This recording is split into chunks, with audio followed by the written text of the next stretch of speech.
नमस्कार दोस्तों आप मोहन एजुकेशन ग्रुप के चैनल पे ये सारी जानकारी प्राप्त कर रहे हो। दोस्तों आपसे निवेदन है कि आप चैनल को सब्सक्राइब जरूर कर लें और दोस्तों बेल आइकन के बटन को जरूर दबा दें, जिससे दोस्तों मेरा प्रत्येक नोटिफिकेशन दोस्तों आप तक पहुंच सके।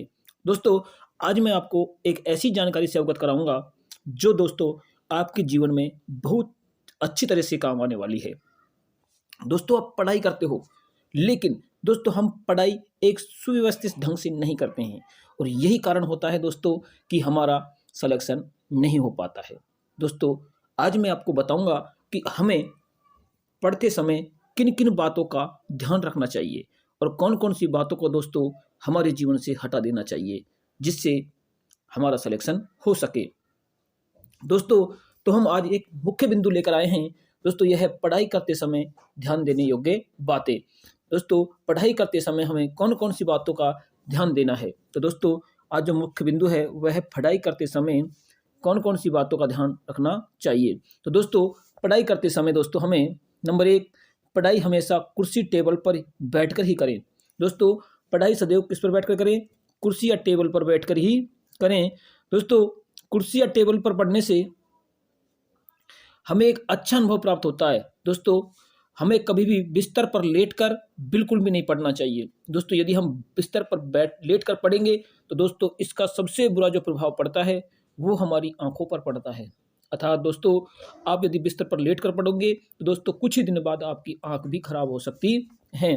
दोस्तों उसके बाद लेटकर पढ़ने से पढ़ा हुआ दिमाग में बिल्कुल नहीं जाता, बल्कि नींद आने लगती है। और दोस्तों लेटकर पढ़ेंगे तो पढ़ा हुआ हमारे दिमाग में बिल्कुल नहीं जाएगा और उसकी याद होने की बजाय दोस्तों हमें नींद आने लगेंगी। तो दोस्तों ये तो था हमारा पहला बिंदु।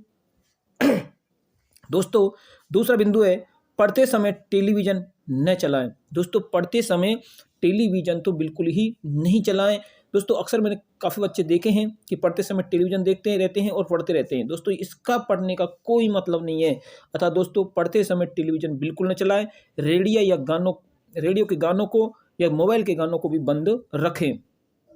तीसरा बिंदु दोस्तों पढ़ाई के समय मोबाइल स्विच ऑफ कर दें और साइलेंट मोड पर रखें। दोस्तों पढ़ाई करते समय आप मोबाइल को बिल्कुल स्विच ऑफ कर दें और दोस्तों यह साइलेंट मोड पर रखें, जिसकी किसी भी प्रकार की मोबाइल की एक्टिविटी दोस्तों आप तक नहीं पहुंच सके। और दोस्तों हो सके तो पढ़ते समय मोबाइल को तो दूर ही रखें, क्योंकि दोस्तों यदि आप पढ़ रहे हो और कोई ऐसा टॉपिक आप पढ़ रहे हो दोस्तों और बीच में आपके फ़ोन की घंटी बजती है तो दोस्तों वह टॉपिक आपकी दिमाग से चला जाता है, अर्थात दोस्तों आपकी याद नहीं हो सकता। दोस्तों चौथा बिंदु है हमारा पढ़े हुए पाठ्यक्रम को लिखते भी जाएं। दोस्तों जो आप पढ़ते हो उसे हाथों हाथ लिखते ही जाएं। मेरा कहने का मतलब दोस्तों यह है जो भी आप पढ़ रहे हो दोस्तों उसे एक रफ कॉपी बना लें और रफ कॉपी में लिखते ही जाएं दोस्तों। और इससे दोस्तों क्या होगी, इससे आपकी एकाग्रता बनेगी रहेगी और भविष्य में नोट्स भी बन जाएंगे। दोस्तों इससे लिखने के 2 फायदे हैं। एक तो दोस्तों लिखा हुआ आपकी एकाग्रता बनेगी और दोस्तों भविष्य में आपके लिए पढ़ने के लिए नोट्स भी बन जाएंगे। और दोस्तों लिखने का एक सबसे बड़ा जो फायदा है वह है दोस्तों आपकी हैंड राइटिंग अच्छी हो जाएगी और दोस्तों आप गलती भी नहीं कर सकोगे। दोस्तों 5वें बिंदु पर चलते हैं। तो दोस्तों 5वां बिंदु है कोई भी पाठ्यक्रम कम से कम 3 बार जरूर पढ़ें। दोस्तों यदि आप कोई तैयारी कर रहे हो तो कम से कम दोस्तों एक पाठ्यक्रम को, एक बिंदु को दोस्तों कम से कम 3 बार जरूर पढ़ लें। अर्थात 3 बार तो आपको पेपर तक हो जाना, 3 बार तो उसका रिवाइजन हो जाना चाहिए। दोस्तों अगला है जो है दोस्तों रटने की प्रवृत्ति से बचें। आप दोस्तों किसी चीज़ को रटे नहीं, अर्थात उसको अच्छी तरह से समझें और उस पर दोस्तों विचार मंथन जरूर करें। अर्थात दोस्तों उसे आप पढ़ने के बाद भी एक बार अपने दिमाग में जरूर लेके आए कि मैंने क्या पढ़ा था और क्या क्या पढ़ा था, कौन कौन से उसमें बिंदु थे। दोस्तों यदि आप ऐसा करते हो तो आपके पढ़ा हुआ लंबे समय तक याद रहता है। नंबर दोस्तों 7 है शॉर्ट नोट्स जरूर बनाएं। दोस्तों जो आप पढ़ रहे हो उसके शॉर्ट अर्थात छोटे नोट्स जरूर बना लें ताकि परीक्षा के समय आपके काम आए। दोस्तों आप परीक्षा के समय उसे जल्दी पढ़ सकें। दोस्तों जो 8वां बिंदु है वह है पढ़े हुए पाठ्यक्रम पर विचार विमर्श अपने मित्रों से जरूर करें। दोस्तों ये सबसे बड़ा है जो हमारी सफलता में दोस्तों बहुत बड़ी भागीदारी निभाता है कि जो दोस्तों आपने पढ़ा है उस पर दोस्तों एक बार अपने मित्रों से इसके बारे में विचार विमर्श करें। दोस्तों एक दूसरे का विचार विमर्श करें, अर्थात एक दूसरे से प्रश्नोत्तर करें। जो आपने पढ़ा है दोस्तों उसके संबंध में एक दूसरे से विचार विमर्श जरूर करते रहें, अर्थात दोस्तों यह करें। दोस्तों इसमें ग्रुप डिस्कशन पढ़ाई में लाभदायक होता है। दोस्तों यदि आप ग्रुप डिस्कशन करेंगे तो यह पढ़ाई में सबसे बड़ा लाभदायक होता है। नवा बिंदु है दोस्तों वह है पुराने प्रश्नों पत्रों के आधार पर महत्वपूर्ण टॉपिक को छांट लें और उन्हें अच्छे से तैयार करें। दोस्तों जो पुराने प्रश्न पत्रों को जरूर देखें। याद करने से पहले दोस्तों जो पुराने परीक्षा पत्र थे दोस्तों हमारे पास या प्रश्न पत्र थे, उन प्रश्न पत्रों को या पुराने पेपरों को दोस्तों एक बार देखें और ये देखें उसमें कि दोस्तों प्रश्न कहाँ से पूछा गया है, किस लेवल का प्रश्न पूछा गया है और प्रश्न क्या है। दोस्तों इस ऐसे प्रश्नों को आप अन्य प्रश्नों को अपने सिलेबस से तैयार करें और दोस्तों उनको अच्छी तरह कंठस्थ कर लें या याद कर लें। दोस्तों 10वां जो बिंदु है वह है संतुलित भोजन करें। दोस्तों संतुलित भोजन करें क्योंकि ज़्यादा भोजन से नींद और आलस्य आता है। दोस्तों संतुलित भोजन से ये भोजन ये नहीं है कि आप बिल्कुल ही संतुलित, अर्थात दोस्तों ज़्यादा मसालेदार न खाएं जिससे आपको हजम ना हो और दोस्तों आप बीमार हो जाएं। तो दोस्तों संतुलित भोजन करें, अर्थात अच्छा पचने वाला भोजन करें और दोस्तों अच्छी नींद लें। अच्छा दोस्तों भोजन के साथ नींद भी लें, अर्थात आप पढ़ने के बाद एक बार नींद ले लें और अन्य कामों से दूर रहें। दोस्तों यही जब कम भोजन से पढ़ने में मन नहीं लगता और थकावट सिर दर्द आलस्य भी होती है। दोस्तों आप ये ना हो कि बिल्कुल भोजन ना करें, अर्थात कम भोजन ना करें, भोजन सही करें और लेकिन दोस्तों कैसे करें, संतुलित करें।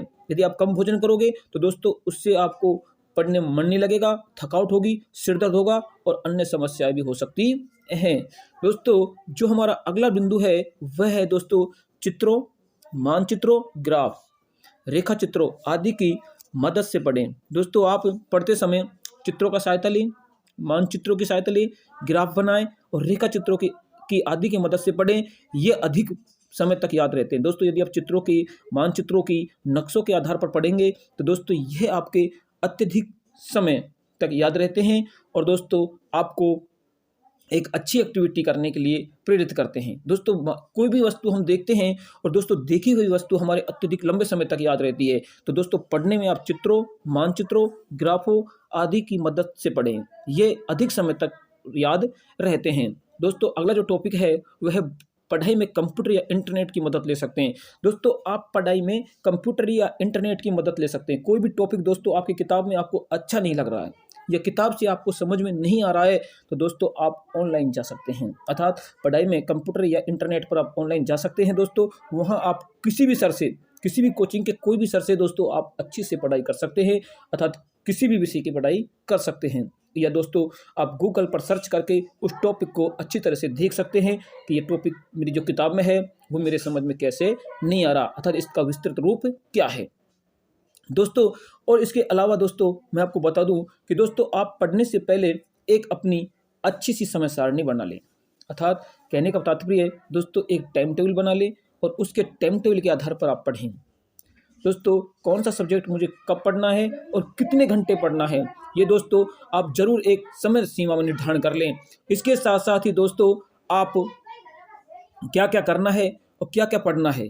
दोस्तों मतलब कहने का तात्पर्य दोस्तों कौन कौन से सब्जेक्ट किस किस समय पढ़ने हैं और दोस्तों सब्जेक्ट को आप प्रतिदिन अर्थात दोस्तों रेगुलर पढ़ें, अर्थात ये नहीं दोस्तों कि आज पढ़ा कल दूसरे को पढ़ लेंगे, परसों तीसरे को पढ़ लेंगे, नहीं दोस्तों आपका एक सब्जेक्ट प्रतिदिन होना चाहिए और दोस्तों बिंदु निर्धारित कर लेने चाहिए कि मुझे इन बिंदुओं को आज डेफिनेट पढ़ना है। तो दोस्तों यदि आप ऐसा करते हो तो दोस्तों आपकी सफलता निश्चित है, अर्थात आपकी सफलता से आपको कोई दूर नहीं कर सकता। अर्थात दोस्तों मैं कहने का तात्पर्य यह है कि दोस्तों आप निश्चित ही सफल हो जाओगे दोस्तों यदि आप इस रणनीति के आधार पर पढ़ते हो।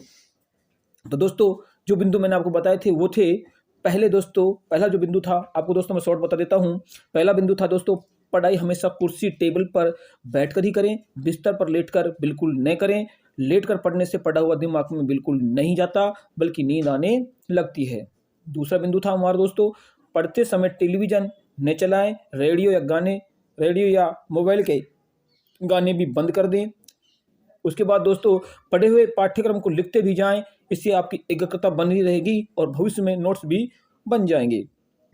पांचवा दोस्तों कोई भी पाठ्यक्रम से 3 बार जरूर पढ़ें। अर्थात कोई पाठ्यक्रम पढ़ रहे हैं दोस्तों, उस पाठ्यक्रम को 3 बार जरूर पढ़ें।